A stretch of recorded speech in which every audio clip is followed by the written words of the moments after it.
Hello friends, MIC group में आपका स्वागत है। मैं एस के सैनी और मैं लेकर के आया हूँ बैंकों द्वारा धनराशि का इन्वेस्टमेंट निवेश, यानी बैंक्स किस तरह से अपने पैसे का इन्वेस्टमेंट करती है। जैसा कि हमने आपको बताया, एक अलाभदायक इन्वेस्टमेंट और दूसरा है हमने लाभदायक इन्वेस्टमेंट। इसको हम लोगों ने पढ़ लिया है। प्रॉफिट लेस इन्वेस्टमेंट यानी ऐसा इन्वेस्टमेंट जहां पे बैंक अपने पैसे को निवेश तो करती है लेकिन किसी प्रकार का कोई इसमें प्रॉफिट प्राप्त नहीं होता है। और दूसरा है लाभदायक इन्वेस्टमेंट, जिसको हम बोलते हैं प्रॉफिटेबल इन्वेस्टमेंट। प्रॉफिटेबल इन्वेस्टमेंट वो इन्वेस्टमेंट होता है जब बैंक्स जिस जगह पे अपने पैसे को इन्वेस्टमेंट करती है वहां पे उसे प्रॉफिट प्राप्त होता है, लाभ प्राप्त होता है। यानी बैंक्स अपने पैसे को जहां लाभ के दृष्टिकोण से पैसे को इन्वेस्टमेंट करती है उसी को हम लाभदायक इन्वेस्टमेंट कहते हैं। और यहाँ पे जहां पे पैसे इन्वेस्टमेंट करती है कोई प्रॉफिट प्राप्त नहीं होता है उसको प्रॉफिट लेस इन्वेस्टमेंट कहते हैं। तो इसको हम पढ़ चुके हैं और इसको हम पढ़ेंगे। पहला है कोषागार विपत्र, यानी बैंक्स कहां पे अपने पैसे किस तरह से इन्वेस्टमेंट करें जिसको जहां से ज्यादा रिटर्निंग प्राप्त हो, उसी को हम प्रॉफिटेबल इन्वेस्टमेंट कहते हैं। तो गवर्नमेंट क्या करते हैं, बैंक्स क्या करते हैं, कोषागार विपत्र ट्रेजरी बिल को भी खरीदने का काम करती है। ट्रेजरी बिल भी खरीदने का काम करती है बैंक्स, जिससे बैंक्स को प्रॉफिट प्राप्त होती है। आइए हम आपको बताते हैं ट्रेजरी बिल क्या होता है। पहले आप जाने, ट्रेजरी बिल शॉर्ट पीरियड के लिए खरीदा जाता है, अल्प अवधि के लिए खरीदा जाता है। और वो कैसे खरीदा जाता है वो मैं आपको बता रहा हूं। देखिए, यहाँ पे हम एक थोड़ा सा फाइनेंशियल मार्केट को समझते हैं। फाइनेंशियल मार्केट क्या है? फाइनेंशियल मार्केट वो मार्केट होता है जहां पे हमारे पैसे अगर बैंक्स को जमा होते हैं, यानी हमारी जो बचत के पैसे होते हैं उन पैसे को हम बैंक्स में जमा करते हैं और बैंक ऐसे जरूरतमंद व्यक्तियों को देता है और वो अपनी जरूरत को पूरा करता है मेरे पैसे से। जो बचा हुआ मेरे पास शेष और शेष पैसे बचा होता है जो बैंक्स में जमा करते हैं और बैंक उस जरूरतमंद व्यक्तियों को देता है। उसके बाद सभी लोगों के पास पैसे चले जाते हैं। ये फाइनेंशियल मैनेजमेंट मनी उसको सिस्टम बोल सकते हैं। इसको दो पार्ट में बांटते हैं, एक तो मनी मार्केट है, एक कैपिटल मार्केट है। मनी मार्केट क्या है, कैपिटल मार्केट, इसको हम थोड़ा सा समझ लेते हैं। यानी मनी मार्केट वो मार्केट होता है जिसके अंतर्गत शॉर्ट पीरियड के लिए मुद्रा का हम क्रय विक्रय जहां पे करते हैं, अल्पकालीन होता है, उसी को हम मनी मार्केट कहते हैं। हमने बताया कि 1 ईयर से कम जहां पे पैसे की लेन देन होती है 1 ईयर से कम, उसको हम मनी मार्केट कहते हैं। कैपिटल मार्केट 1 ईयर से अधिक, 1 साल से अधिक के लिए जो हम इस तरह की जो इंस्ट्रूमेंट्स को क्रय विक्रय करते हैं वो आता है आपका कैपिटल मार्केट के अंतर्गत। और मनी मार्केट के अंतर्गत 1 ईयर, 1 साल से अंदर। तो हम ये भी कर सकते हैं, मनी मार्केट को जो है आरबीआई कंट्रोल करती है और ये जो कैपिटल मार्केट को सेबी कंट्रोल करती है। तो इस तरह से हम देख सकते हैं कि यह मनी मार्केट के अंदर हमको पढ़ना है कोषागार विपत्र, ट्रेजरी बिल। बहुत सारे एक एक काम जिक्र करेंगे तो बहुत समय लगेगा, लेकिन हम आपको इतना ही बताएंगे कि ट्रेजरी बिल क्या है। तो ट्रेजरी बिल हम देख सकते हैं 1 ईयर के लिए वो ट्रेजरी बिल जारी किया जाता है। और क्या होता है ट्रेजरी बिल? एक गिल्ड एज मार्केट होता है, गिल्ड एज मार्केट होता है, गिल्ड एज मार्केट होता है। गिल्ड एज मार्केट के ही अंतर्गत ये ट्रेजरी बिल जारी किया जाता है। गवर्नमेंट ऑफ इंडिया अपनी जरूरतों को पूरा करने के लिए कुछ पैसे इन बाजार से परचेज करने का काम करती है। जैसे हम कहें गवर्नमेंट अपनी आवश्यकता की पूर्ति कैसे करती है, तो कुछ लोग बताते हैं टैक्स से, लेकिन केवल टैक्स से गवर्नमेंट ऑफ इंडिया अपनी आवश्यकताओं को पूरा नहीं कर सकती है। उसके लिए वो अन्य प्रकार से भी पैसे की जरूरत पड़ती है। तो इसीलिए ये क्या करती है, reserve bank of India government of India के थ्रू ट्रेजरी बिल बाजार में जारी करती है। जैसे हम कह सकते हैं गिल्ड, उसी को बोलते हैं gilt edge market, gilt edge market इसको बोलते हैं। यहाँ पे गिल्ड एज मार्केट के ही तहत ये गवर्नमेंट ऑफ इंडिया क्या करती है, गिल्ड एज मार्केट के तहत ये ट्रेजरी बिल बाजार में जारी करती है, जो आरबीआई के through, reserve bank of India के थ्रू जो कुछ ऐसे संस्थान हैं वो उसको खरीदने का काम करती है। जैसे इसमें इन्वॉल्व कौन कौन होते हैं, government of India, reserve bank of India और बैंकिंग इंस्टीट्यूट और नॉन बैंकिंग एनबीएफसी जिसको हम कह सकते हैं नॉन बैंकिंग फाइनेंशियल कंपनीज। ये चारों लोग गिल्ड एज मार्केट के अंतर्गत, यानी जहां पे ट्रेजरी बिल को क्रय विक्रय किया जाता है उसी को हम गिल्ड एज मार्केट कहते हैं, जो गवर्नमेंट ऑफ इंडिया के थ्रू जारी होता है। और रिजर्व बैंक ऑफ इंडिया, मतलब गवर्नमेंट ऑफ इंडिया कहती है पैसे डायरेक्ट हमसे नहीं कर सकते, रिजर्व बैंक ऑफ इंडिया, और रिजर्व बैंक ऑफ इंडिया क्या करती है, बेचती है। और उसको खरीदता कौन है, यानी इसमें चार लोग होते हैं, government of India, reserve bank of India और बैंकिंग इंस्टीट्यूट और नॉन बैंकिंग फाइनेंशियल कंपनीज। तो नॉन बैंकिंग फाइनेंशियल कंपनी के अंतर्गत म्यूचुअल फंड आ गया, एलआईसी आ गया, और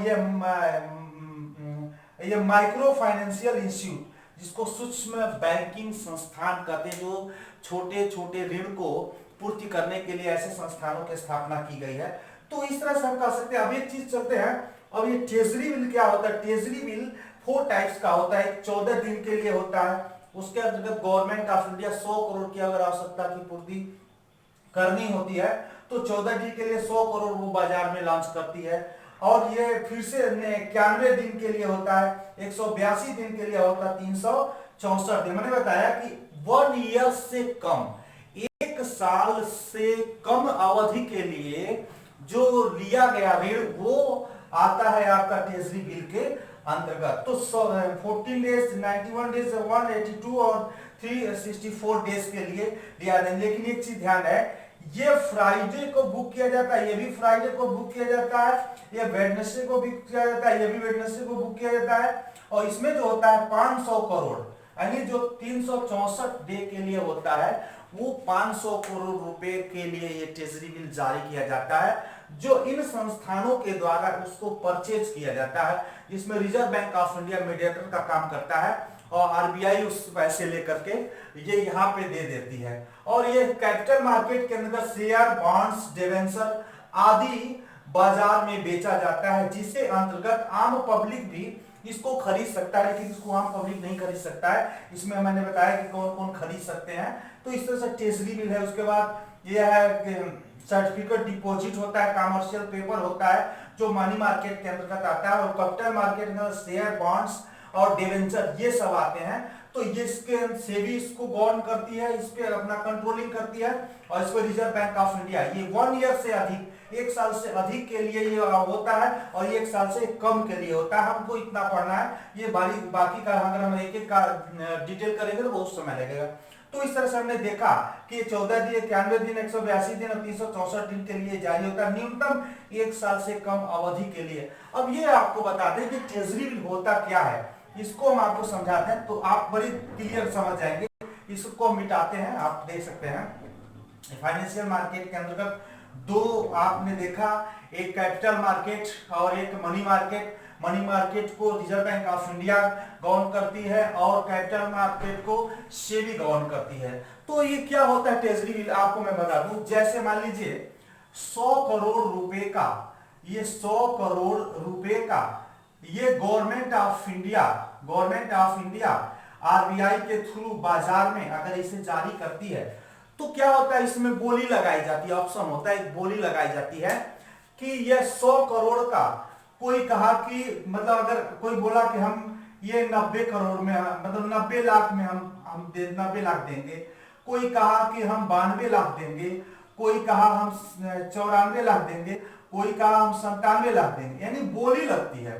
तो इस तरह से अगर इसमें सबसे अधिक बोली लगाने वाला व्यक्ति क्या, 97 लाख, तो ये क्या होता है कि 97 लाख रुपए जो देता है उसको ये 100 करोड़ का एक ट्रेजरी बिल उसको दे दिया जाता है। इसमें अब क्या होता है, इसको जीरो कूपन के भी नाम से जाते हैं। कभी कभी कंपटीशन में पूछ लेता है कि जीरो कूपन के अंतर्गत क्या आता है, तो हम बोलते हैं ट्रेजरी बिल जिसकी अवधि 1 वर्ष से कम की परिपक्वता वाली होती है, उसको हम बोलते हैं जीरो कूपन।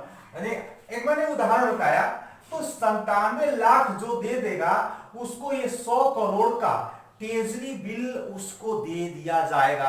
अब बोलेंगे भाई प्रॉफिट क्या इसमें है, जब ये प्रॉफिट क्या है, लेकिन इनको ये दिए, इनको यानी हम ऐसे समझ सकते हैं, ऐसे समझ सकते हैं कि एक फिगर बनाते हैं, यानी ये है आपका आरबीआई, ये है आपका आरबीआई, ये है आपका हम कह सकते हैं एसबीआई।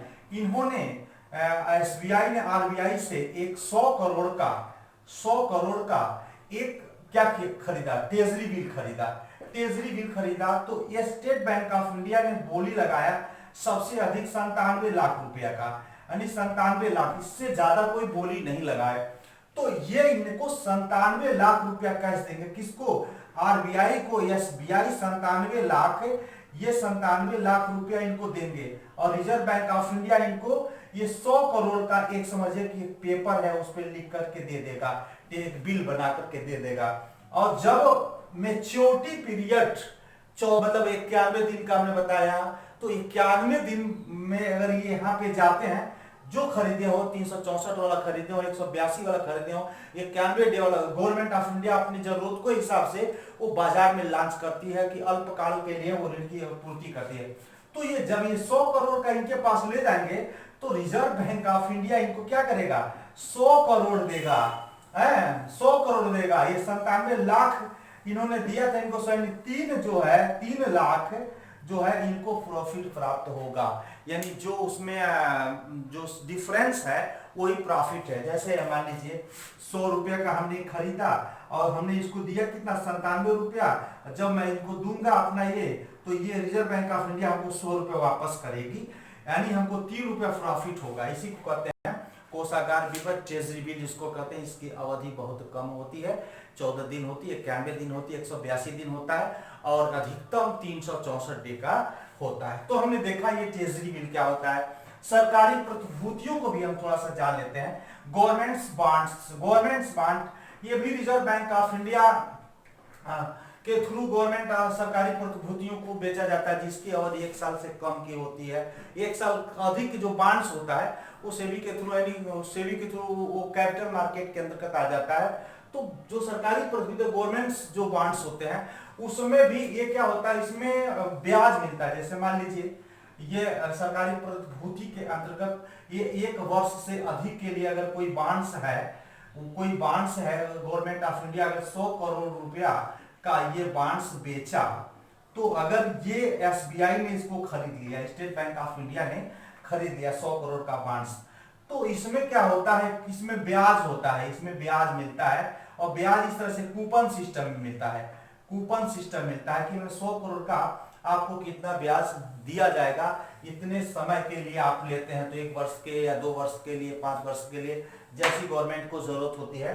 तो वो जैसे ही अपना बॉन्ड्स ये गवर्नमेंट ऑफ इंडिया को देंगे, तो क्या करते हैं, उतना पैसा वो भुगतान कर देगा जो उसके कूपन उनको दिया गया होगा। यानी 100 करोड़ है, अगर 102 मतलब 100 करोड़ और प्लस 1 लाख, यानी 100 रुपया का 102 रुपया अगर आपको मिलता है, तो 2 रुपया जो इंटरेस्ट है, यानी 1 करोड़ 2 लाख मिलता है, तो 2 लाख रुपया आपका इंटरेस्ट है, वो कूपन के सिस्टम में ये आपको दिया जाता है। इसको हम सरकारी प्रतिभूति कहते हैं। ये भी क्या होता है, गवर्नमेंट अपनी जरूरतों को पूरा करने के लिए बेचती है, गवर्नमेंट्स। तो अगर इस जो बॉन्ड्स, जिस बॉन्ड्स की अवधि 1 साल से ऊपर होता है, समझे कि वो बिल है, और जो उसके अधिक है वो क्या हो जाता है, वो बॉन्ड्स हो जाता है। तो इस तरह से हम देखें अर्ध सरकारी जो प्रतिभूतियां वो क्या होती हैं। अर्ध सरकारी प्रतिभूतियों के अंतर्गत मतलब जिला, मंडल, नगर निगम, नगर पालिका, जल विद्युत कंपनी, भूमि विकास बैंक आदि, यानी हम कह सकते हैं इसके अंतर्गत बहुत सारे, जैसे नगर निगम हो सकता है, जिला निगम हो सकता है, हम कह सकते हैं नगर पालिका हो सकता है, भूमि बंधक बैंक हो सकता है, जल विद्युत कंपनीज हो सकती हैं।